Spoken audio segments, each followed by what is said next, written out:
Hey, what's up, y'all? I was told that there is a hurricane coming, and it's supposed to be like the largest hurricane ever, that they might have to be recreating the scale of hurricanes. So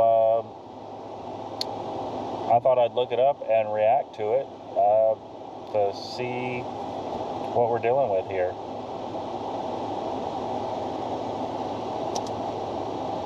Friday, October 24th, 2025, and we've got an action-packed video for you today because we've got a ton of stuff going on with the weather. So let's dive right into it, starting with our severe weather situation today from Odessa down to San Antonio, Austin, up to Lubbock. This is Texas. The vast majority of Texas today is going to experience some sort of severe weather with that slight risk. There's also a marginal risk that goes down to Houston and up to Oklahoma City. So let's talk about what the radar could look like. So as we reach around noon Eastern today, 11 Central to about 1 Central, we're going to start to notice some storms popping up. That doesn't look as bad as what I thought it was going to be, but I mean, it could drop in, I guess. I don't know. He's the meteorologist, but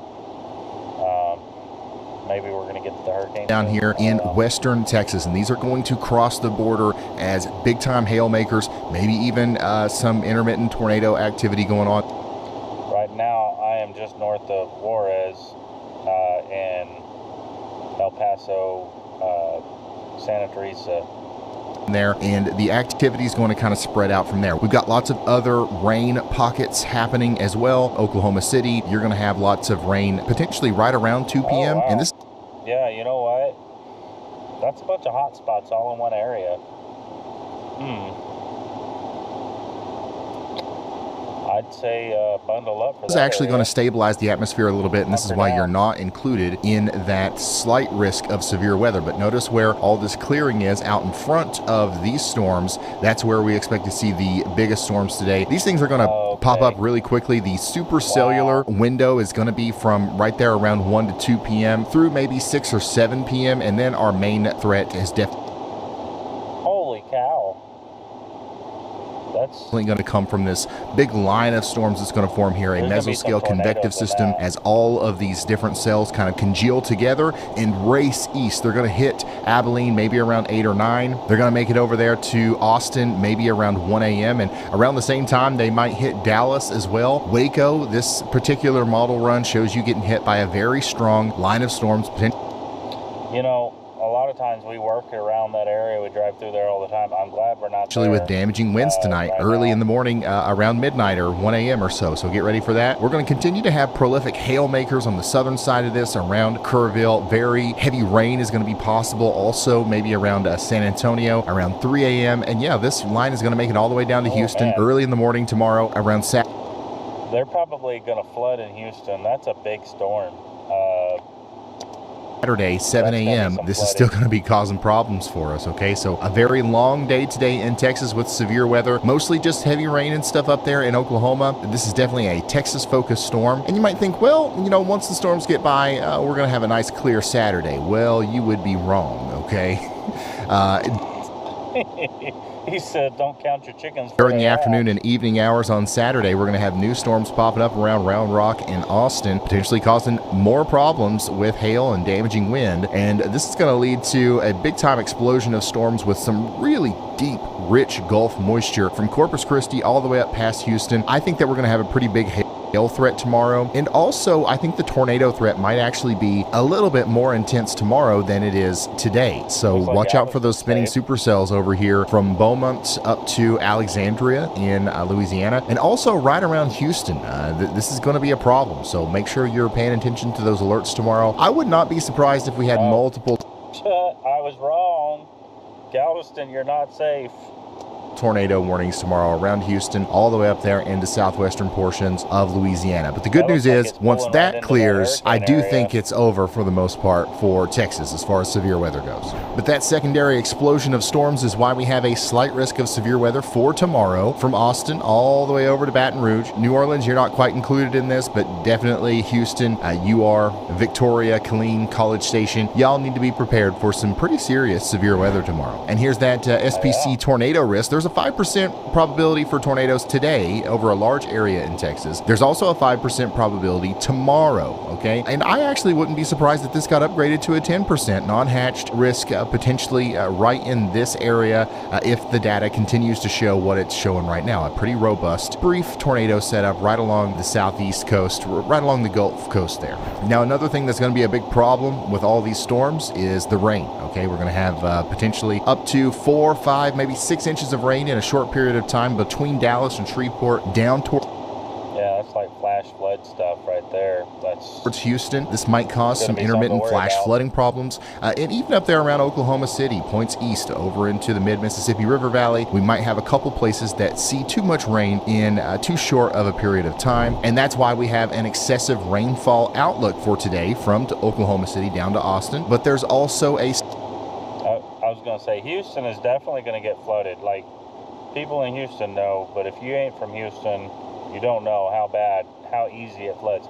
It only takes a little bitty rain to make it flood. Slight risk tomorrow from Little Rock down to Houston over to Baton Rouge. This includes Shreveport. Get ready for some very, very heavy tropical downpours along with the severe weather that's going to be happening. All right, let's switch our attention over to the tropics where we've got Tropical Storm Melissa down here in the Caribbean. Really starting to raise some eyebrows out there because it's already a tropical storm just with 46 mile per hour winds right now, but you can tell just by looking at this thing that this is about to be a monster. We've got some big time convective bursts happening right now. The storm is kind of sandwiched between two pretty impressive high pressure systems, so it's not moving anywhere very fast. In fact, that looks like two different storms like feeding off of each other. I'm not the meteorologist here, but you know, just a couple of days from now, it's going to be 100 miles away from where it is now, essentially, and it's going to be a major hurricane. So we're going to sit here and we're going to watch this thing bomb out, literally right next to Jamaica. So this is real. We think that we're going to have a major hurricane in Category 3 by October 26th. How is it just sitting there? Like, I've never heard of a storm just sitting idle like that. It's got to be building up, like, power, too, from sitting there over the warm waters. 6th at 2 p.m. That's just like 2 days from now, okay? Not too far, and not too far from that, by October 28th at 2 a.m., we're going to have ourselves a Category 4. By the time this video goes up, it's probably 1 day from now. Or pushing Category 5 major hurricane right next to Jamaica. And then all the way out there on October 29th, it's still going to be a Category 4 approaching eastern Cuba. So this is going to be an incredibly strong storm. It's likely going to be a very big storm physically, and it's going to have obviously so much energy and moisture to work with down here in the nuclear waters that are the Caribbean this year. They're very warm. They've been untouched all year. This thing's got all of the energy. That's what I was saying, a warm water for the taking, and it looks like it's just going to dance around Jamaica and dump that energy. Dance around? It's dancing around itself. Like, I swear that's two of them that like came together and now probably got, I don't know, they're like dancing. In the form of wind and rain over the course of several days. And this could actually be a very life-threatening situation for our friends in Jamaica. And we're about to dive so much deeper into that. But first, let's shout out today's awesome sponsor,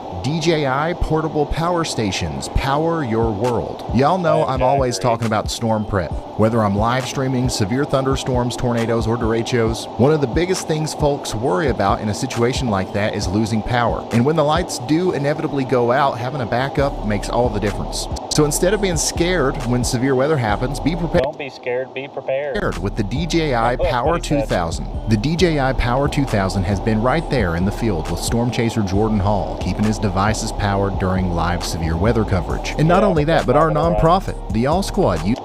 That's not going to run everything forever. That's going to run like what they're charging up your phones and stuff like that, but it's not going to run like refrigerators very long. It's not going to run,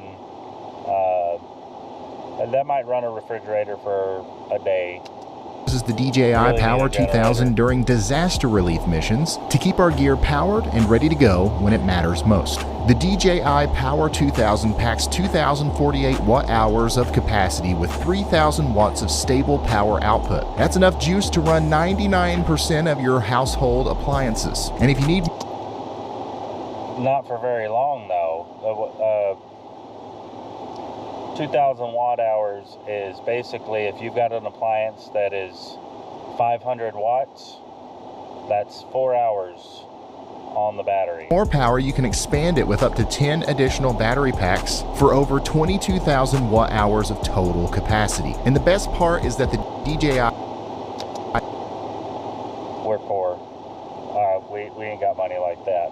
Buy a generator. Power 2000 supports fast charging. On grid power, it can go from 0 to 80% in just 55 minutes. You can also recharge it with a 1 kilowatt super fast car charger in about 145 minutes. So if you are serious about storm prep, this is actually...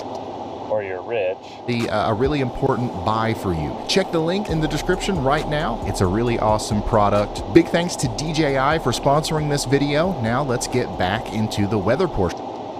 He didn't even have to buy them. They sponsored. I mean, they gave those to him. Of this video. Now the GFS here is showing a very slow-moving storm.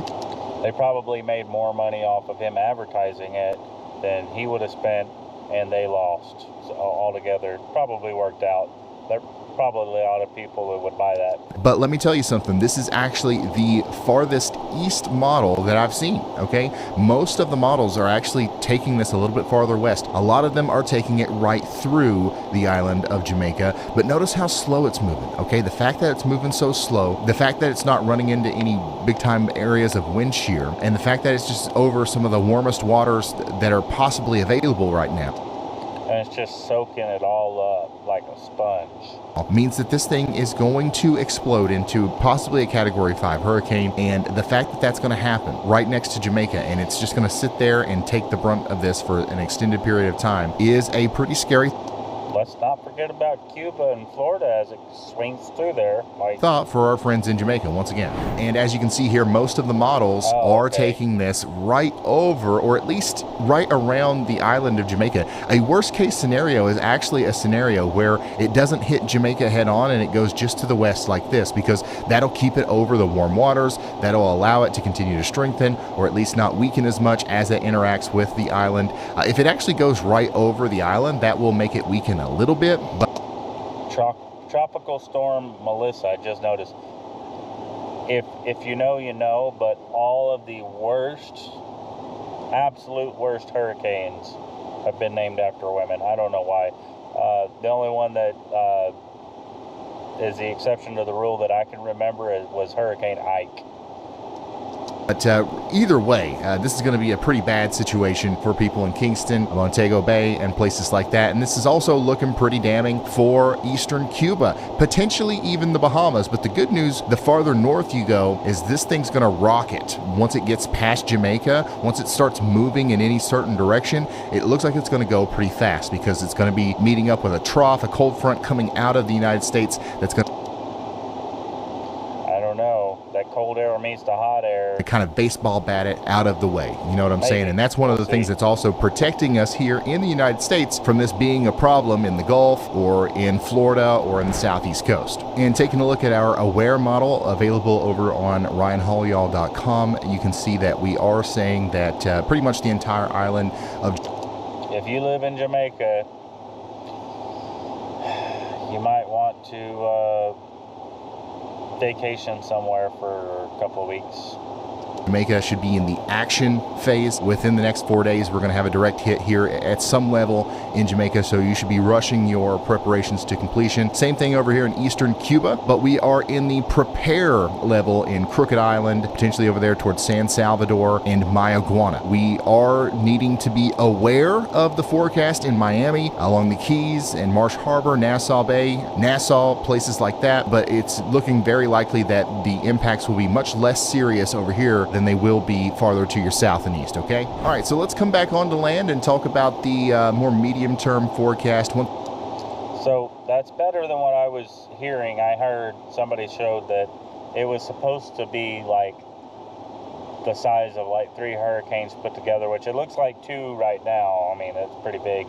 But they were saying it's supposed to hit like from Texas all the way over into Florida, that whole entire area, and like on up into Arkansas Missouri, Oklahoma, Kansas. Again, this is our severe Supposed to weather get maker damage. moving out to the east as we get past tomorrow. Notice how it is going to continue to cause rain and some storms in the southeast, but it's not going to be anything severe or quite as intense as what we're seeing in Texas today. Our focus is going to shift towards the Caribbean, obviously, and then back up towards the Pacific Northwest after the severe weather today, because we're going to have an atmospheric river situation up here in the Pacific Northwest that could cause some problems in terms of too much precipitation, maybe some flooding, some landslides, and a lot of mountain snow over the next couple of days. And this is going to be a pretty persistent pattern, I think, up there in the Northwest. We're going to have a lot of rain today. We're going to have a lot of rain tomorrow. We're going to have a lot of wind tomorrow, and then we're going to have another system that comes in early next week, and then there's going to be one right after that. You know what I'm saying? So in the Pacific Northwest, we need to be watching these systems as they come in from the west. And then there is actually a... I mean, realistically, you should be watching and prepared no matter where you're at. Like, just all the time, be prepared for the worst, because you never know what's going to happen. And just be lucky, be happy with the best, be prepared for the worst, because... pretty consistent signal next week for potentially a nor'easter of some sort on the East Coast. All right, so things are getting interesting out there. We've got a triple threat, lots of different storms doing lots of different things, and we're going to be busy here on this channel over the next week or so. I do think we're going to do daily videos for the foreseeable future because we've just got so much going on. Here's a look at what the pattern could look like over the next 6 to 10 days. We're going to be locked into that cooler than average pattern in the southeast. This is that shield, okay? We're going to have that trough digging into the southeast. That's what's keeping Hurricane Melissa away from us, and it's also going to keep things cooler than average. In fact, potentially much cooler than... Yeah, but if Hurricane Melissa's having hot flashes, you know, because it's menopause season, she might like that cold air. She might come on right into there, say she loves it. We'll see. Average in Florida, especially in that 6 to 10 day time period window there. And then we're going to be much warmer than average in the southwest as we're in our yo-yo back and forth pattern that we always find ourselves in fall here in the lower 48. And that's all the weather talk I have for you today. Thank you so much for watching. I'll see you in the next one. Goodbye. Yeah, so I'm glad it's not as bad as it was being told to me, as bad as it could have been, but I mean, still it's going to be bad for somebody somewhere, so I pray that everybody makes it out and is safe. I don't know. If y'all haven't followed Ryan Hall, y'all, he's who I watch for weather. I've been watching him since he blew up. Like, I've been watching him for a long time, like whenever he first started his YouTube channel. But yeah, y'all go give Ryan Hall y'all a follow, and give me a follow if you haven't already. Thanks for hanging out, and we'll see you in the next video.